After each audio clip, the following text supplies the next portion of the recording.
लालू यादव हमसे पहले जन्म ले लिए 20 साल 30 साल पहले। यदि हम लालू यादव जी के पहले पैदा लिए होते तो फिर लालू जी शरद जी नहीं होते। मेरा दुर्भाग्य है कि हम लालू यादव के बाद पैदा लिए। लालू यादव जी को विधायक दल का नेता हम बनाए, मुख्यमंत्री हम बनाए। सब दल वाला पहले बलात्कारी लोग के यहाँ जाना बंद करे ना भाई। अनवारुल हक और नवल यादव को कौन टिकट दिया था? सब तो टीवी पर दिखा था, तो टिकट कौन दिया? लालू यादव तो दिए थे। भाजपा भूल जाए, प्रॉक्सी वार करेंगे, पीठ में छुरा भोगने की तैयारी तो है। नीतीश के कंधों पर रह के चुनाव जीतना चाहते हैं। आपके लिए कुछ लोग गुंडा शब्द का इस्तेमाल करते हैं, कुछ लोग महानायक बोलते हैं, तो आप किससे एसोसिएट करेंगे खुद को? क्या बोलते रहते हैं? कहाँ से कौन लिख के भेजा है, दिया है? क्या पप्पू यादव थे? इन सीमांचल कोसी मिथिलांचल कांग्रेस की जमीन रही है। कांग्रेस की आइडियोलॉजी को मानने वाले लोग हैं। वहाँ के लोग एक नया विकल्प चाहते हैं जिसमें कांग्रेस को देखना चाहते हैं। तेजस्वी यादव को आप सीएम फेस मान रहे हैं या नहीं महागठबंधन से? हम जब एमएलए बने थे तो वो जन्म नहीं लिए थे। नए विकल्प के तौर पर अगर हम बात करें तो ओवैसी भी इस बार बोल रहे हैं कि सब लोग आजकल दुकानदारी खोल करके मुख्यमंत्री का सपना देखने लगे हैं। मेरा वो सीट जो सीट मेरा परंपरागत रहा उस पर हम लड़े। क्या आप कभी नहीं सोचे कि सीएम आपको बनना चाहिए? ईबीसी ओबीसी एसटी एससी ही मुख्यमंत्री होगा। बिहार की राजनीति में कुछ नेता मंचों से चलते हैं, कुछ नेता फाइलों से चलते हैं और कुछ नेता सड़कों से चलते हैं। बिहार में बाढ़ आए, सुखाड़ आए, लाशें बिछे, हर जगह पप्पू यादव नजर आएंगे। लेकिन गठबंधन को लेकर हमेशा डायलेमा में रहने वाले पप्पू यादव, आज हम उनसे बातचीत करेंगे। हमारे बहुत सारे सवाल हैं, खैर उन सब पर हम विस्तार से बातचीत करेंगे। बहुत बहुत स्वागत है सर आपका। नमस्कार, नमो बुद्धाय, जय भीम। सबसे पहला सवाल तो मेरा यही रहेगा कि महागठबंधन की लगातार मीटिंग चल रही है, आप वहाँ नहीं दिख रहे हैं। अच्छा एक बात बताइए, मान न मान मैं तेरा मेहमान। हम उस लायक नहीं है, वर्कर हैं, निचले पदान में रहने वाले हैं। वहाँ नेता लोग बैठते हैं, जमींदार हमेशा जमीन पर बैठता है। मालिक लोग जो जमीन जोतता है, जो जमीन फसल पैदा करता है, तो जमींदार तो वही है ना। जो उसके मालिक हैं वो तो सिंहासन पर बैठते हैं। तो ये लोग मालिक हैं, मालिक का काम है, वो अपना करेंगे और फिर जमींदार को बताएंगे। कांग्रेस से इतना लगाव क्यों है? कांग्रेस से लगाव नहीं है, उसके विचारधारा से लगाव है। और राहुल जी और प्रियंका जी के प्रति रेस्पेक्ट है और ट्रस्ट है। सच्चाई को हम ज़्यादा प्रेफर करते हैं, तो सच्चाई मुझे अच्छा लगता है क्योंकि मैं सच बोलता हूँ और सच के लिए मैं जाना जाता हूँ, इसीलिए मेरी दुर्गति है। तो जो सच बोलेगा वो कबीर होगा। कबीर के रास्ते दुर्गति ये कांग्रेस कर रही है क्या? नहीं, जो भी अब इतने लंबे सफ़र, 46 साल संसदीय जीवन हो गया, राजनीति का 7 बार जो आदमी सांसद और लगातार सड़कों पर पूरी दुनिया का सेवक और बेटा बन के मददगार खड़े रहे और न्याय के लिए जाने जाते हों। कोई जात पात का पता नहीं है, आनंद मार्गी है, हिंदू मुसलमान जानना नहीं कभी चाहे, सोचते भी नहीं, कल्पना भी नहीं करेंगे। जिस दिन राजनीति करने के लिए और सियासत और कुर्सी के लिए जात जानना होगा या जात पात और बैकवर्ड फॉरवर्ड का सहारा लेना पड़ेगा, उस दिन या तो मर जाएंगे या तो राजनीति छोड़ देंगे। तो इसीलिए बहुत इंटरेस्ट दकियानुसी चीज़ें जो भारत में चलती आ रही है, उस सबसे पप्पू यादव का कोई इंटरेस्ट नहीं है, दूर दूर तक। आप कह रहे थे कि कांग्रेस जो 100 सीटों की आप डिमांड कर रहे थे कांग्रेस के लिए महागठबंधन में। मैंने कहा कांग्रेस का जो रेस्पेक्ट है और कांग्रेस के सहारे ही इंडिया जीतेगी, तो फिर कांग्रेस के रेस्पेक्ट को सामने रखना पड़ेगा ना किसी को। आप आंख दिखाइएगा, कभी कहिएगा कि हम सबसे मांग लिया है, मास्टर हैं। कांग्रेस के बारे में पता है कि कांग्रेस किसी डब्ल्यूसी किसी से भी पावरफुल होती है। ना राहुल जी तय करते हैं, ना अध्यक्ष तय करते हैं, CWC तय करती है। अध्यक्ष से लेकर के ऊपर तक, स्टेट से लेकर के कमेटी से लेकर के पूरी की उसका चैनल है। तो कांग्रेस के ये मुखर कानून है क्षेत्रीय पार्टी की तरह, हम हिटलर की तरह चलाएंगे, जिसको बनाया जो बनाएंगे, जो करेंगे, जिसको हटाएंगे। ऐसा होता है क्या? कांग्रेस की एक वर्किंग वे है, उसके संवैधानिक। कांग्रेस बैठ भी जाए तो आप उसको उठा के देखिए ना, यूएस प्रेसिडेंट आता हो, कांग्रेस प्रेसिडेंट से मिलता है, उनका रेस्पेक्ट है ना।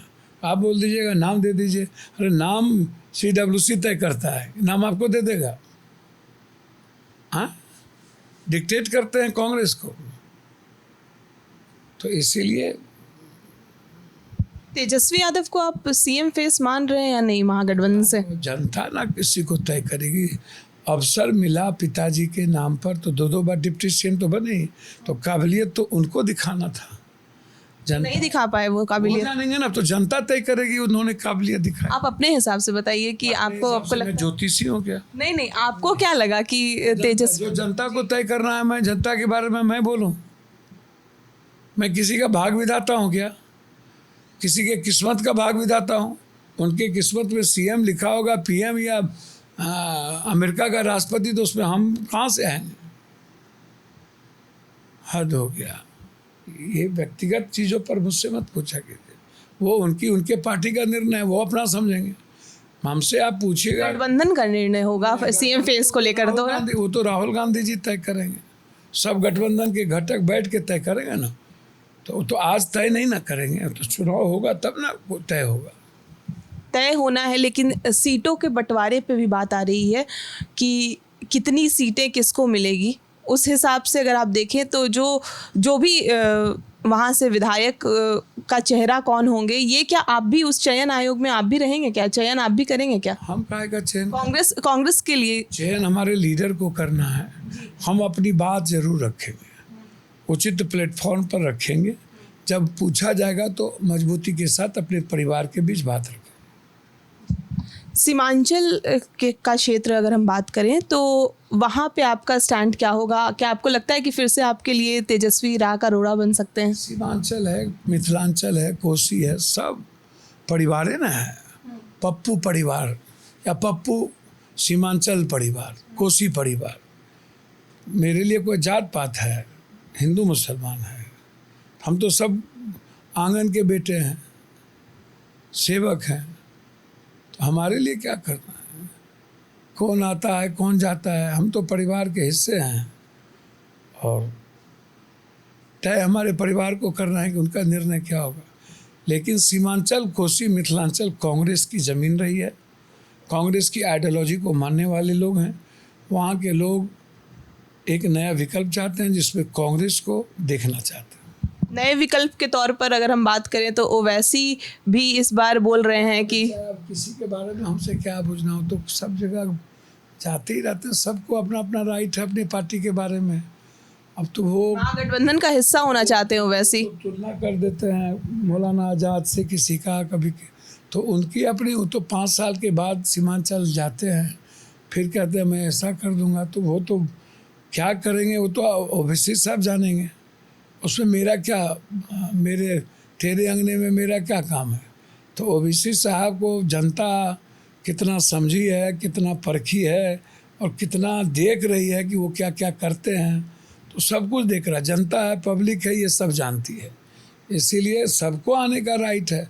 कई बार रुपया घूमते रहते हैं ब्लैक मनी को लेकर के, जो बीजेपी के पैसे से, हम लोगों के चीज़ों से, और जिसका अपना ना कोई ज़मीन, ना पगार, ना कोई जात, ना का वोट, ना कोई मतलब। सब लोग आजकल दुकानदौरी खोल करके मुख्यमंत्री का सपना देखने लगे हैं। तो भैया जिन्होंने संघर्ष किया, लाठी खाया, दुनिया की मदद की, वो कभी कहता ही नहीं। वो मियाँ मिट्टू पप्पू यादव कभी बोला? जनता को तय करना है, हमको एक प्लेटफॉर्म नहीं। जो अभी 6 महीना पहले ब्लैक मनी से लेकर के आएंगे, हम मार्केटिंग करेंगे, सोशल मीडिया डिजिटल पर पैसा दे करके अपनी मार्केटिंग करेंगे। वो कहता है, पहले बोला कि हम MLA नहीं बनेंगे, फिर बोला कि MLA बनेंगे, फिर बोल दिया मुख्यमंत्री का कैंडिडेट है। तो बहुत रुपया लोगों की कमी है, तो ओवैसी साहब भी मालिक हैं एक पार्टी के, तो वो जाएंगे तो उसमें हम क्या बोल सकते हैं भैया? जनता बोलेगी क्या जो बोले। सीएम दावेदारी की बात की आपने एक बार बयान ये भी दिया था कि 40 लोग हैं, 40 सीएम फेस महागठबंधन की तरफ से आएंगे, एक मेरा भी रहेगा। आपने मजाकिया अंदाज में हालांकि बोला था। तो क्या आप कभी नहीं सोचे कि सीएम आपको बनना चाहिए? मैं भैया, जनता न तय करेगी, सपना तो सब देखता है। मैं तो सपना सबसे ज़्यादा मुझे देख लेना चाहिए। क्योंकि 24 घंटा जनता के लिए मैं जीता हूँ, उसकी बात करता हूँ, उसके लिए जीता हूँ। एम्बुलेंस के पहले पहुँचता हूँ, हाथ में पान न पान की डंडी के लिए खड़ा रहता हूँ, हर आदमी की मददगार हूँ, मदद करता हूँ। तो क्या करना चाहिए आप बताइए ना। एक बेटे को अपनी माँ से क्या एक्सपेक्टेशंस नहीं रखना चाहिए। हम जब सेवा करते हैं तो क्या एक्सपेक्टेशंस होगा ना। पूरे देश में भुज में भूकंप आया, वहाँ जाते हैं, जनता को मारती है, सब जगह पूरे बिहारी को मारता है, उसके लिए लड़ते हैं। यहाँ तो उस देखिए एक बात समझिए, time will must be important. Time, person, place, way and subject, समय काल पात के अनुसार सब कुछ चलता रहता है। इसलिए उस पर चिंता मत करिए, वक्त तय कर देगा। परिस्थितियाँ हीरो बनाती हैं। हीरो की बात कर रहे हैं आप, कन्हैया कुमार को आप कैसे देखते हैं? हम किसी को कैसे देखें, पढ़े लिखे हैं, अच्छे भाई हैं, उसमें क्या देखना है। भाई हैं हमारे, परिवार हैं, हम लोग मिलकर अच्छा करेंगे, कैसे देखना है। और तेजस्वी यादव? भैया हम जब एमएलए बने थे तो वो जन्म नहीं लिए थे। 91 में जन्म लिया, हम 90 में ये लालू यादव जी को विधायक दल का नेता हम बनाए, मुख्यमंत्री हम बनाए। तो तेजस्वी यादव बिल्कुल एक परिवार की तरह है, उसमें क्या देखना है, क्या करना है। परिवार, हम लोग परिवार हैं, उसमें क्या सोचना है। राजनीति अलग है, विचारधारा अलग है, रिश्ता अलग है, तो रिश्ते में हम लोग परिवार हैं। अक्सर हम देखते हैं कि राहुल तेजस्वी के बीच जो बॉन्डिंग दिखती है वो कन्हैया और तेजस्वी के बीच नहीं दिखती है। राहुल जी का क्या बॉन्डिंग है, राहुल जी बहुत सुलझे हुए इंसान है। अब किसी को किसी से कॉम्प्लेक्स हो जाए, कॉम्प्लेक्स की तो कोई बातें नहीं। आपको तो कितना बड़ा खानदानी का अवसर मिला, इतने संघर्ष के तो किसी आजकल के जो विरासत में जो मिलता है, संघर्ष का तो कोई मतलब है नहीं। आजकल तो सब कुछ पैसे पर दिखता है, चुनाव आता है तो सब कुछ पैसे पर दिखने लगता है। तो कन्हैया जी जेएनयू के प्रोडक्ट हैं, समझ है उनको, तो अपने तरीके से चीज़ों को देखते हैं। सबका अपना अपना तरीका है, पटना पहुंचना है लेकिन रास्ते अलग अलग हैं। तो उस पर क्या टिप्पणी करना है, उस पर टिप्पणी नहीं करनी चाहिए। क्या इस बार भी जैसे लोकसभा के वक्त ऐसे बातचीत हो रही थी कि आपके राह में रोड़ा बन के तेजस्वी यादव सामने आ रहे थे, क्या इस बार भी कोई खेल करने वाले हैं क्या तेजस्वी यादव? पिताजी भी आते थे, सब आते रहते हैं, अपना अपना तरीका है। पूर्णिया मधेपुरा की जनता ना हमेशा पप्पू यादव को बेटे की तरह देखा है। वो मेरी माँ है और मेरी ज़िंदगी, मेरी आत्मा है, मेरे दिल के टुकड़े हैं हम उनके। और दिल के टुकड़े को कोई अलग नहीं कर सकता, हमें आत्मा से अलग नहीं कर सकता। भगवान भी आ जाए ना तब भी पप्पू यादव को अलग नहीं कर सकता। ये तो आदमी हैं लोग।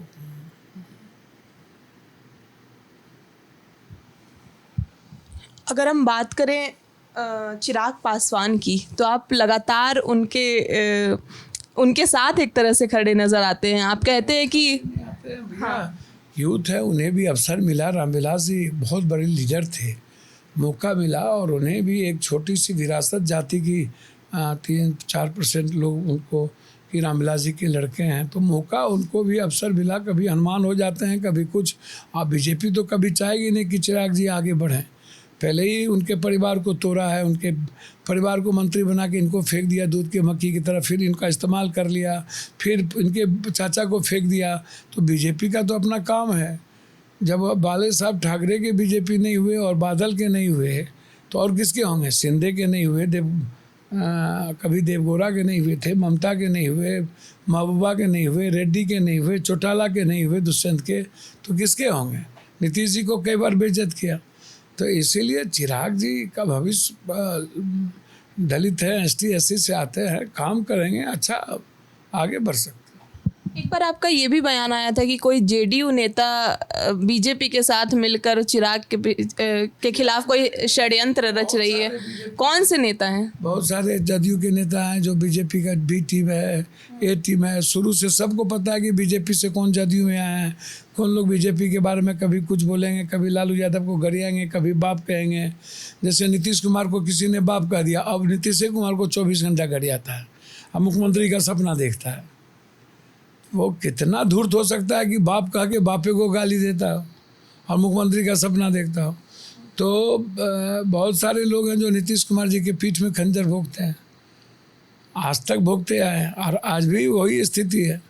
देखिएगा जिस दिन 5 बजे वोटिंग खत्म होंगे उस दिन आपको बहुत लोगों का रंग दिख जाएगा, चाल चरित्र से दिख जाएगा। इस 1 साल के अंदर तो जदयू के बड़े बड़े नेताओं का चाल चरित्र दिख जाएगा। चिराग पासवान के साथ जाकर आप थर्ड फ्रंट बनाएंगे क्या? यार चिराग जी के बारे में आप हमसे क्यों पूछते हैं? मेरी हैसियत क्या है? चिराग जी और तेजस्वी जी, ये लोग को अवसर मिला, अब मौका मिला, ये लोग अपना मौका किस रूप में देखते हैं? उनको तो पहले एनडीए छोड़ना पड़ेगा ना, तो पहले एनडीए छोड़ेंगे तभी ना चिराग जी बिहारी दिल में बसता है, तो एनडीए में भी रहेंगे। बड़ों के बाप कन्यों के बाद चित भी मेरी पट भी मेरी, उखरी में मुड़ियों देंगे, समाठों से डरेंगे। मैं रिस्क लेंगे ना चिराग जी, लेते ही नहीं, तो उस पर हम क्या करें? रिस्क नहीं लेते हैं, अगर रिस्क लेंगे तो बनेंगे। मांझी और चिराग हो सकता नहीं बने, आगे देखा जाएगा। रिस्क एक ही बार में दुनिया बन जाती है। हम 90 से लेके आज तक सड़क पर हैं ना, तो क्या कहेगी नहीं बनाया पब्लिक। प्रशांत किशोर को लेकर आपका क्या कहना है? मैं तो कही दिया, कई बार रुपया है दुनिया में, जो नीतीश को बाप कहते हैं, कपड़ा बदल देते हैं, कैबिनेट मिनिस्टर होने के बावजूद फिर भाग जाते हैं, सबको धोखा देता है, सब इनको भगा देता है।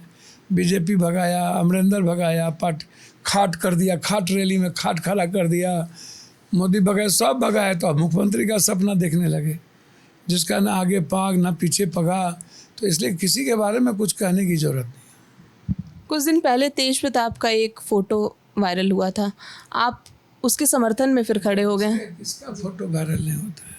अब कौन हमाम में नंगे नहीं है? अब पब्लिक को मतलब क्या है? हार्दिक पटेल के साथ 3-3 4-4 लड़कियां बिना कपड़े के नहीं थी। बोला हम क्या करेंगे, हम तो मर्द हैं, तो पब्लिक ने वोट दिया कि नहीं? देवगौड़ा के पोता के साथ 3000 लड़कियों का फोटो है कि नहीं, पूरा ओपन, तो पब्लिक वोट दिया कि नहीं? सेंगर के साथ क्या है? ब्रजभूषण के साथ क्या है? होम मिनिस्टर मालिश करवा रहे हैं। बीजेपी का नेता आजकल न्यू टेक्नोलॉजी लागू कर दिया है, सब पॉर्न देखते ही हैं। पॉर्न को बैन कीजिए ना, 90% आदमी पॉर्न देखते हैं, तो पॉर्न के बाद क्या करेंगे? गांजा पिएंगे, ड्रग्स लेंगे, तो कहाँ जाते हैं, क्या करते हैं? सॉल्यूशन लेते हैं, बलगर गीत सुनते हैं, मिस कॉल मारल तक ये सब गीत चलता रहता। मुखिया जी मन होगा तो अब तो कहाँ अब, तब ये सब फालतू गीत को चलाइएगा और विधानसभा लोकसभा के बाहर बैठ करके पॉर्न देखिएगा। और कोरोना और जब बाढ़ आएगा तो नेताजी लोग घर में बैठ करके पॉर्न देखेंगे। तो ज़रा आप हमको बताइए ना कि देश कहाँ जा रहा है? किसी को एक आदमी को कहोगे क्या फ़ायदा? 4-4 5-5 मोहब्बत कौन नहीं कर करके बैठल है? कई ठो बीवी, कई ठो कौन नहीं करके बैठल है? तो एक आदमी को गरिया के क्या फ़ायदा? अब ये सब मतलब जनता कहती है मेरा जात है, कई ठो बलात्कार किए, बोला 4, बोला 2 ठो और कीजिए, आइए हम वोट देंगे। मर्डर किए हैं, आइए हम वोट देंगे। बस मेरा जात है ना, आप जात होना चाहिए, कुछ भी कीजिए। फलना करता था, ऊंची जात के लोग करते थे, कोई बात नहीं, बैकवर्ड लोग कर रहे हैं तो दिक्कत। ये सब उदाहरण दिया जाता है, तो आप क्या बोलते हैं? सब कोई मैटर है। जो लालू यादव अगर सपोर्ट में नहीं आए तेज प्रताप के, उस वक्त आप उस वक्त मुखर हुए थे। मैंने कहा कि सब दल वाला पहले बलात्कारी लोग के यहाँ जाना बंद करे ना भाई। अनवारुल्लाह को, नवल यादव को कौन टिकट दिया था? सब तो टीवी पर दिखा था, तो टिकट कौन दिया? लालू यादव तो दिए थे, जनता ने वोट तो दिया ही। फिर आप उठा के देखिए, तो जनता तो वोट दे ही रही है ना मैडम। तो जब जनता को मतलब ही नहीं है भ्रष्टाचार से, बलात्कारी से, अपराधी से, माफिया से, जमीन माफिया से, जितना बड़का चोर उतना बड़का नेता, जितना बड़का दलाल उतना बड़का नेता, जितना बड़का माफिया उतना बड़ा नेता, मंत्री माफिया अपराधी बनता है, बालू माफिया जो दिल्ली में मर्डर करके जाता है, तिहाड़ में रहता है, जाके मंत्री बन जाता है। तो अब कोई मुद्दा है ये सब, मोरल वैल्यू, नैतिकता, भ्रष्टाचार, जितना बड़ा चोरी करना हो करिए, जात होना चाहिए, मुसलमान हिंदू होना चाहिए, सिख होना चाहिए, बैकवर्ड होना चाहिए, फॉरवर्ड होना चाहिए। नेताओं के पास बहुत शब्द हैं। आपके लिए कुछ लोग गुंडा शब्द का इस्तेमाल करते हैं, कुछ लोग महानायक बोलते हैं, तो आप किससे एसोसिएट करेंगे खुद को? आज तक तो गुंडा शब्द, जो जेल से निकलने के बाद पप्पू यादव की छवि क्या बदली? आज तक तो गुंडा हमको कोई बोला ही नहीं। शर्म आनंद मार्गी हैं, 9,000 बीघा ज़मीन के मालिक हैं, हाफ पेंट में एमएलए बन गए थे, दादा जूरी कोट हुआ करते थे, जमींदार परिवार से हैं, फादर प्रिंसिपल थे, फादर विदेशों में प्रोटेस्ट के वाइस प्रेसिडेंट थे, आंगिका समाज थे, सबसे बड़े परिवार के। तो तरी पार कहते हैं अमित शाह जी को, और सबसे बड़का हत्यारा कहते हैं मोदी जी को, जोगी को। सब भगत सिंह को क्या कहता था, चंद्रशेखर आज़ाद को क्या कहता था, झांसी को रानी को क्या कहता था। अब कांग्रेस के रीजन में जॉर्ज को क्या बोलता था। जब आप सच्चाई के रास्ते चलिएगा तो जो लोग माफिया हैं, तो हमें तो दुनिया में ज़िंदगी में आज तक किसी ने नहीं कहा। एक आदमी का नाम बता दो। क्या पुराना पप्पू यादव अभी जिंदा है? पहुंची का पुराना पप्पू यादव, जेल जाने से पहले के पप्पू यादव थे? क्या थे पप्पू यादव? 90 के पहले हम पर कोई केस थे? कौन सा प्रश्न लेके बैठे हुए? क्या बोलते रहते हैं? कहाँ से कौन लिख के भेजा है, दिया है आपको? क्या पप्पू यादव थे? हम वर्ल्ड के टॉपर थे, हम देश के 1 to 10 5 परिवार में आते हैं। जिन लोगों को साइकिल नहीं था, लुच्चे टुच्चे जो लोग आज करोड़पति अरबपति हैं, उनसे ना पूछिए। हम तो जिंदगी भर वर्ल्ड को बांटते हैं। जितना हम बांट दिए उतना आप सोच सकते हैं क्या? जितना आप दोनों का वजन होगा उतना हम डेली बांटते हैं। क्यों नहीं मेरा सोशल मीडिया देखते हैं? बिल्कुल देखते हैं और हम खबर भी करते हैं। कोई खबर नहीं रखते हैं। खबर रखते हैं और खबर रखते तो ये कहाँ से लिख के लाए? नहीं खबर रखते हैं। 90 के पहले पप्पू यादव पर एक केस ही नहीं था। 90 में एमएलए बने, उसके बाद सरकार से लड़ाई होती गई, सरकार को जो मन में आया सो करता चला गया। 90 के बाद ना, एमएलए बनने के बाद ना, तो क्या हूँ? हम मुखिया थे, मेरे दादा आज़ादी के बाद से मुखिया थे, फिर मेरे फादर मुखिया थे, मेरे भाई मुखिया थे। चलिए दादूसा की 90 के दशक की बात कर लेते हैं। शरद यादव और लालू यादव के भी, मतलब आपकी उस वक्त दोस्ती उनसे अच्छी थी, फिर अचानक से दूरी कैसे बढ़ी? शरद जी हारे हमसे, लालू यादव का सपोर्ट नहीं किया तब हारे। तो वहाँ पप्पू यादव बेटा है, लालू यादव हमसे पहले जन्म ले लिए, 20 साल 30 साल पहले। यदि हम लालू यादव जी के पहले पैदा लिए होते तो फिर लालू जी शरद जी नहीं होते। मेरा दुर्भाग्य है कि हम लालू यादव के बाद पैदा लिए, आज ये दुर्गति मेरी नहीं होती। तो विपक्ष का नेता बनाए लालू यादव जी को जान पर खेल के, फिर 11 एमएलए से मुख्यमंत्री बनाए, नीतीश कुमार जी को भी मुख्यमंत्री बनाए साथ में। कभी किसी से कोई उम्मीद नहीं की है। आज तक दोबारा नीतीश कुमार के दरवाजे पर नहीं गए, पैर भी नहीं रखे। लालू यादव के दरवाजे पर नहीं गए। दोनों की रिस्पेक्ट करते हैं। नीतीश कुमार इंडिविजुअल बहुत अच्छे ईमानदार इंसान है, लालू यादव भी सबसे आवाज़ देने वाले व्यक्ति रहे, कर्पूरी जी के बाद, जगदेव बाबू के बाद, रामविलास जी, लालू जी, मुलायम सिंह, ये लोग तो सब लड़े, तो मैं रेस्पेक्ट तो करता ही हूँ। तो उसमें क्या दशक?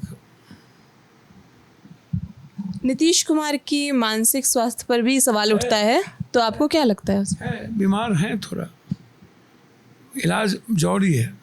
उस पद पर रह करके स्वस्थ रहना जरूरी है। संवैधानिक दायित्व भी कहता है, नैतिकता भी कहता है। बीमार है।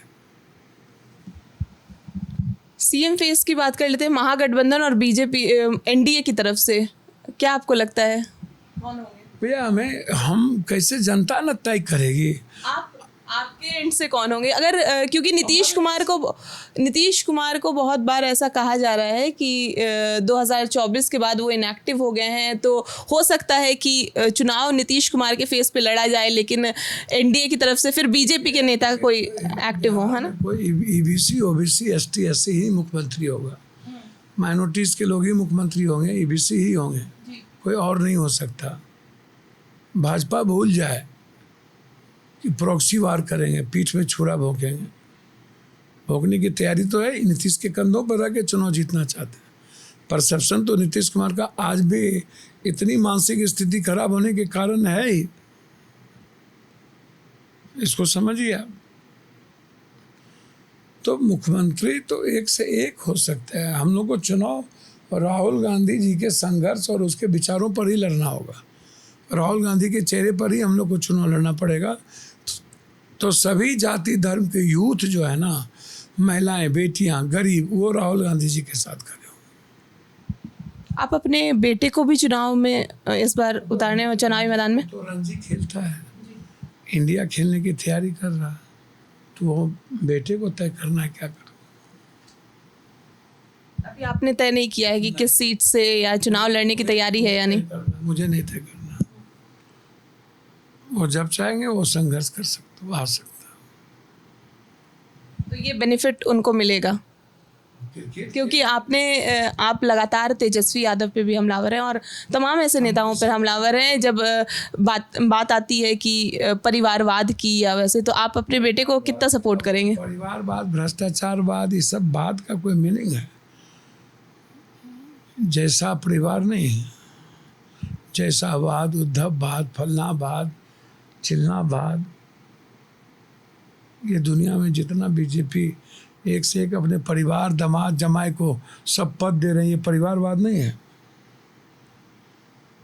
सब कमेटी में जमाई, दामाद सबको दे रहे हैं बेटी, ये परिवारवाद नहीं है? मेडिकल में, डॉक्टर में नाम लिखा रहे हैं सबका बेटा बेटी, परिवारवाद नहीं है? हद हो। कल तेजस्वी यादव ने भी कहा है ये जमाई वाली बात, तो आप किस पर ये बात कह रहे हैं? सब पर है। जो चेयरमैन बने उसकी बात नहीं कर रहा हूँ। चेयरमैन, अध्यक्ष पद, सब पद तो ले ही रहा है, सब मलादार पद तो खा ही रहा है। लूट सको तो लूट। देखिए, कोई आदमी बोल रहा है तो पहले उनको एक उंगली उधर तो चार उंगली अपने बारे में भी देखना चाहिए। सारा विभाग तो इनके पास भी था, इसीलिए बोलने के पहले हम क्या चाहते हैं उसको भी देखने की जरूरत है। जातीय जनगणना पर अधिसूचना जारी हुई है, क्या कहेंगे आप? बिहार में जो जातीय जनगणना हुआ उससे कितना फायदा होगा? अधिसूचना तो इनको बताना पड़ेगा ना कि क्या हिस्सेदारी, भागीदारी, आर्थिक, सामाजिक, राजनीतिक रूप से आप जिसकी जितनी जनसंख्या उतनी हिस्सेदारी, उसकी सभी चीज़ में भागीदारी। रिटर्न एग्ज़ाम लीजिए और इंटरव्यू ख़त्म करिए, जिससे आरक्षण विरोध की बात आप करते हैं। आपके बाबा लोग कहते हैं जाति जनगणना नहीं, आरक्षण ख़त्म होना चाहिए। 50% आरक्षण राहुल गांधी जी बोलते हैं। जीत था, पहले कहते थे जाति नहीं होगा, एक के जाति होगा, दो ही जाति होगी, गरीब और अमीर। फिर कहने लगे मर्द और महिला। आरएसएस कहती है जाति का कोई मतलब ही नहीं है भारत में। तो इनका नियत ही सही नहीं है, बस इनको राजनीति करनी है और कुछ नहीं करना है। कोई पारदर्शिता नहीं है, कुछ भी नहीं है, इनको राजनीति करना। पप्पू जी, एक सवाल ये है कि कांग्रेस का 2020 विधानसभा में जिस हिसाब से परफॉर्मेंस रहा, 70 सीट पे चुनाव लड़ी, 19 सीट जीती, और उस हिसाब से अगर हम लेफ्ट का परफॉर्मेंस देखें तो बहुत बढ़िया था। तो क्या इस बार जो जितनी डिमांड हो रही है लेफ्ट की तरफ से, या कांग्रेस को कौन सीट मिली थी जिस पर कभी आरजेडी जीता ही नहीं था? बीजेपी वाली सीट, तो वो थोड़े चलने वाला है। मेरा वो सीट, जो सीट मेरा परंपरागत रहा, उस पर हम लड़ेंगे। आप जो दे दीजिएगा वो लेने वाले में से नहीं है। और अगली बार आप संगठन कौन बनेगा, संगठन कैसे होगा, कौन कैंडिडेट होगा, कौन सीट लगेगी, ये कांग्रेस तय करेगी, कोई और तय नहीं करेगा। ये आप समझ लीजिए, इसको लिख लीजिए आप सादे कागज़ पर। तो सारे बीजेपी का सीट दे दिए, मालिक का तो अपनी ज़मीन है ही, तो मालिक का तो रेस्पेक्ट होना ही चाहिए, उसमें क्या दिक्कत। मुकेश सहनी की पार्टी 60 सीट डिमांड कर रही है, डिप्टी सीएम पद भी डिमांड कर रही है। नेता है, अपनी अपनी राग, अपनी डफली, अपनी बिल्ली, सब करते ही है। तो वो नेता है, वो यदि अपनी बात रख रहा है तो क्या दिक्कत है, सबको अपनी बात रखने का राइट है, उसमें हम क्या बोलें भाई। मुकेश जी अपने जाति के आधार पर पार्टी बनाए हुए हैं और कह रहे हैं कि मेरी जाति मेरे साथ। तो जाति की राजनीति में उनका अपना डिमांड है, अपना राइट है। आपका मुद्दा इस बार क्या होगा विधानसभा चुनाव में? बिल्कुल भ्रष्टाचार मुक्त, मक्का और मखान की एमएसपी, मक्का को 2500 रुपया कर लो, आते ही मक्का 2500 रुपया, मखान 10 गुना ज़्यादा, दलाल मुक्त, अपराध मुक्त, माफिया मुक्त, मिटा दे। एजुकेशन और हेल्थ, रिटर्न एग्ज़ाम होगा, इंटरव्यू पर लड़ाई चलेगी।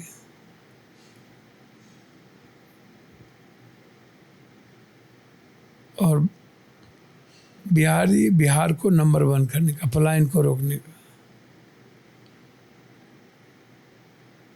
घिसी पिटी राजनीति नहीं होगी। Justice, minimum requirement, fundamental right. Block गांव जाएगा, गांव ब्लॉक नहीं आएगा। ये मेडिकल माफिया गिरी समाप्त होगी, चिंता न करें। पप्पू सिंह पर भी आपने एक बार कमेंट किया था कि ब्लैकमेलर्स जितने भी हैं, और हाँ आपने कहा था, और उस पर पप्पू सिंह ने ये जवाब दिया था कि हमारे पास एक मैसेज है, वो अगर हम दिखा दें तो। कौन सा मैसेज की बात कर रहे हैं? भाई हैं वो बड़े हैं और उनके रेस्पेक्ट में कभी कमी नहीं। वो पारिवारिक हैं, राजनीति अलग है, रिश्ता अलग है। बहुत शुक्रिया पप्पू यादव जी आपका। तो ये थे हमारे साथ सांसद पप्पू यादव। आप देख रहे थे TV9 और हमारे साथ कैमरे के पीछे इकबाल थे। बहुत शुक्रिया।